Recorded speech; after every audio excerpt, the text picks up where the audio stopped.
सन 1947 में ब्रिटिश शासन से भारत आज़ाद हुआ था, आज़ादी मिली थी और भारत को स्वतंत्रता मिली थी। लेकिन आज़ादी के 75 साल बीत जाने के बाद भी जो स्थिति है, आपको कुछ ऐसी स्थिति दिखाने जा रहे हैं, कुछ ऐसे गांव दिखाने जा रहे हैं जहां के वर्तमान स्थिति आप देखेंगे तो आप नहीं कह पाएंगे कि ये आज़ाद भारत का वो गांव है।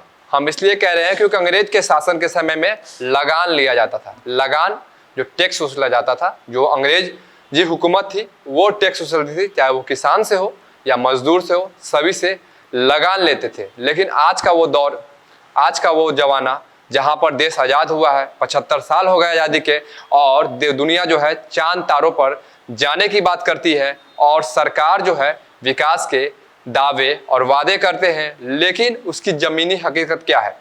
अंग्रेज से लड़ाई लड़ते लड़ते हमारे जो स्वतंत्रता सेनानी थे वो तो शहीद हुए हैं, इसके साथ साथ हमारे जो जवान हैं वो भी शहीद हुए, लेकिन हमें आज़ादी मिली।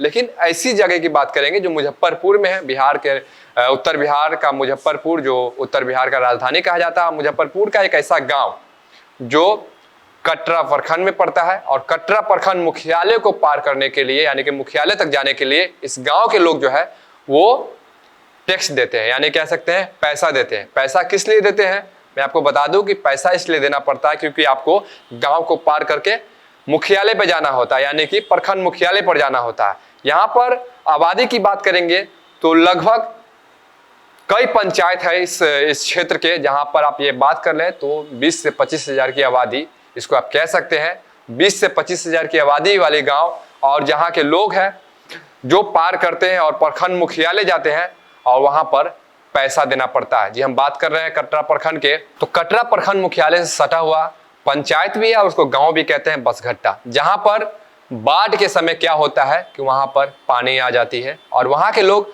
लगभग 3 महीने तक परेशान रहते हैं। और वहां पे जो सरकारी व्यवस्था है, सरकारी तंत्र है, वो वहां पर नहीं पहुंच पाती है, जिसके कारण वहां के जो लोग हैं वो लगान देते हैं, यानी कि वहां पर पैसा देते हैं।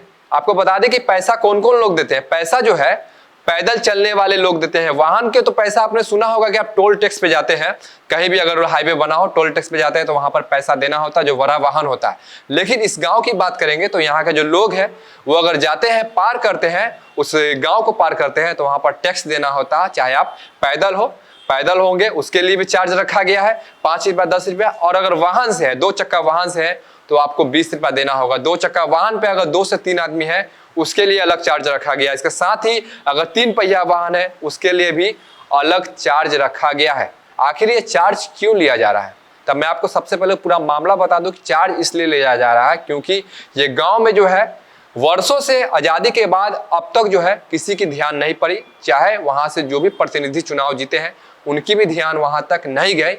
और यहाँ पे बात करेंगे जो बिहार के मुख्यमंत्री नीतीश कुमार है, उनकी भी ध्यान उस गांव तक नहीं पहुंची है, क्योंकि नीतीश कुमार की बात करेंगे तो लगभग वो 20 सालों से मुख्यमंत्री है, 20 साल होने को है और मुख्यमंत्री है। अगले साल बिहार में फिर से विधानसभा चुनाव होंगे। देश के प्रधानमंत्री नरेंद्र मोदी तीसरी बार प्रधानमंत्री बन गए हैं, लेकिन वहाँ की जो गाँव की समस्या है वो अब तक उसका निदान नहीं हो पाया है। वहाँ की गाँव की समस्या क्या, आपको बता दें कि वहाँ के जो गाँव के लोग हैं वो चचरी पुल के सहारे आते जाते हैं। चचरी पुल कैसा चचरी पुल, वो भी जर्जर स्थिति में और खराब चचरी पुल, और जिसका लगान और टैक्स देना पड़ता है ग्रामीणों को। क्यों देना पड़ता है, क्योंकि जो चचरी पुल बनाया गया है ये ग्रामीणों के मदद से बनाया गया है और इसे ग्रामीण ही बनाते हैं और ग्रामीण चंदा देते हैं, यानी कह सकते हैं जो टैक्स देते हैं वो चंदा के रूप में होता है, और जिसके कारण वहां पे मजदूर काम करते हैं, चचरी पुल को बनाते हैं और उस गांव से आर पार करने वाले लोगों को पैसा देना पड़ता है। तो आखिर सबसे बड़ा सवाल है कि आखिर आज़ादी हो गई है, देश जो है वो तरक्की कर रही है, लेकिन इस गांव का विकास कब होगा, कब होगा इस गांव का विकास, और कब यहाँ के लोग जो है वो परेशानी का इस लोग को जो सामना करना पड़ रहा है उससे निजात मिलेगा। जब भी इस गाँव की बात करेंगे, बरसात हो या फिर किसी को इमरजेंसी हो, वही एक चचरी पुल का सहारा बन जाता है ग्रामीणों को जाने के लिए। क्योंकि आपको बता दें कि इसके बाद जो है रास्ता ही नहीं है, क्योंकि बाढ़ के समय 3 महीने तक जो है ये पूरी तरह से जलमग्न रहता है, यानी कि जो बागमती नदी का जो इलाका पड़ता है कटरा, और यहीं पर ये बसघट्टा पंचायत और गांव है जहां के लोगों को परेशानी का सामना करना पड़ता है। 3 महीने तक यहाँ पे पानी रहते हैं, जिसके कारण 3 महीने तक यहाँ के गांव के लोग जो है वो टैक्स देते हैं। यहाँ के लोगों का कहना है कि सभी लोग आते हैं चुनाव के समय, वोट लेते हैं और फिर चले जाते हैं, लेकिन उसके बाद झांकने तक नहीं आते हैं। अधिकारियों की बात करें, अधिकारी भी अभी तक वहाँ पे नहीं गए हैं। वहाँ के लोगों का कहना है कि अभी तक कोई भी लोग देखने के लिए नहीं आया है।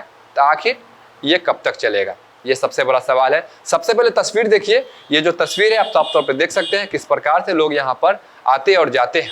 यहाँ के लोगों से हमने बातचीत की, जो यहाँ पे पार कर रहे थे चचरी पुल को, उनसे हमने बात की। उनका साफ तौर पे कहना है कि हम लोग जब चचरी पुल को पार करते हैं तो इसका पैसा देना पड़ता है। पैसा इसलिए देना पड़ता है क्योंकि ये जो चचरी पुल है वो प्राइवेट मदद से बनाया गया, यानी ग्रामीणों के सहयोग से बनाया गया, तो इसमें खर्चा लगता है। अगर सरकार पुल बना देती तो आज ये नौबत नहीं आती। आखिर सरकार का ध्यान इस पर क्यों नहीं? अभी वर्तमान की बात करेंगे तो वर्तमान में वहां से बीजेपी के विधायक है रामसूरत राय। इससे पहले भी बहुत सारे राजद के विधायक रहे, इससे पहले भी और पार्टी के वहां पे विधायक रहे, लेकिन आज तक उस क्षेत्र का विकास नहीं हुआ। कई सांसद बने, अब वर्तमान में मुजफ्फरपुर के जो सांसद है वो मंत्री भी बन गए हैं, लेकिन उस क्षेत्र का विकास कब होगा, ये सबसे बड़ा सवाल है। अब देखना होगा कि यहाँ के लोगों का उद्धार कब होता है और कब यहाँ के लोगों को इस चचरी पुल से मुक्ति मिलेगी और कब यहाँ के लोगों को लगान देना बंद करना होगा, क्योंकि फिलहाल अभी तो पैसा देना पड़ता ही है। आप साफ तौर पर लोगों ने जो कहा है उस चीज को आप सुनिए। बहुत परेशानी हो रहा है भाई, सब टूटा टाटा हुआ है पूरा, पीछे से आने का भी पैसा ले रहा है। हाँ पैसा ले रहा है, और का पैसा ले रहा है, 20-20 रुपया ले रहा है आदमी पर, एक आदमी 20 रुपया ले रहा है। अब पूरा टूटा टाटा हुआ, देखिए ना आगे पूरा टूटा हुआ है, जाना पड़ता अपने से। मोटरसाइकिल जाने आदमी पैदल जाने का लाख नहीं, लेकिन आगे देखिए ना आप, देख लीजिए पूरा टूटा टाटा हुआ है।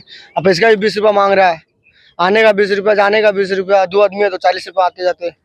80 आदमी पर ले रहा है, आदमी पे ले रहा है, फिर बाइक पे ले रहा है, आदमी पे ले रहा है, मतलब जितना आदमी क्रॉस करेगा उसका इतना पैसा ले रहा है। 20 रुपया लेवे करेगा, देखिए भाई बात नहीं ना, 40 रुपया ले रहा है। पुल पर भय नहीं लगता है? बहुत लगता है भाई, मजबूरी आना पड़ता है, कोई रास्ता भी नहीं है ना इधर से जाने के लिए। एक बाइक पे 20 रुपया लिया जा रहा है। अगर आप सवारी लेके जाइएगा 4 को तो उसका अलग लगता है। 3 को सवारी के पैसा अलग से लेगा 10 रुपए, और बाकी बाइक के पैसा लगेगा 20 रुपया। एक बाइक का 20 रुपया, उस पे आदमी रहेगा तो उसका फिर अलग है। 3 आदमी, अगर 4 आदमी आपको साथ में तो पैदल भी इतना दूर कष्ट काटेगा। हाँ। और उसका पैसा 10 रुपया अलग। आवागमन का पैसा लिया जा रहा है जी, जितने लोग चचरी पर चढ़ेंगे उतना 20 हाँ रुपया देना जी। होगा। हाँ, तो आखिर क्यों लिया जा रहा है? अब कह रहा है चलने की सुविधा दिए हैं। हाँ। अब सरकार नहीं दे रहा, यहाँ का जनता अगर दे रहा है कोई बना के, अब पूरा दिहाड़ी अपना छोड़ के इसमें लग रहा है तो पैसा लेवे करेगा। तो ये स्थिति है मुजफ्फरपुर की। सरकार जो है वादे और दावे कर रहे हैं, विकास के लिए बहुत सारी बातें की जा रही है कि विकास हो रही है, टैक्स भी लिया जाता है, विकास भी किया जाता है, लेकिन आज तक इस गांव में विकास क्यों नहीं पहुंचा? कटरा प्रखंड मुख्यालय जो बागमती नदी का क्षेत्र पड़ता है, और जब भी नेपाल में भारी बारिश होती है, हर साल देखा जाता है, तो बागमती सबसे पहले उफान पर आता है, और बागमती का जलस्तर जब बढ़ता है तो यहाँ के गांव के लोग जो है वो प्रभावित हो जाते हैं। इस गांव की बात करेंगे तो कटरा प्रखंड मुख्यालय का जो संपर्क है, जब भी बाढ़ आती है तो वो टूट जाती है, चाहे वो चचरी पुल की बात करें या पीपा पुल की बात करें। हालांकि अभी पानी थोड़ी सी कमी है, लेकिन जो चचरी पुल से लोग हैं वो अभी आते जाते ही है। तो ये आप तस्वीर देख रहे थे मुजफ्फरपुर का, जो आपको हम तस्वीर दिखा रहे थे। बने रहिए फर्स्ट लुक बिहार के साथ आगे भी खबरों के लिए।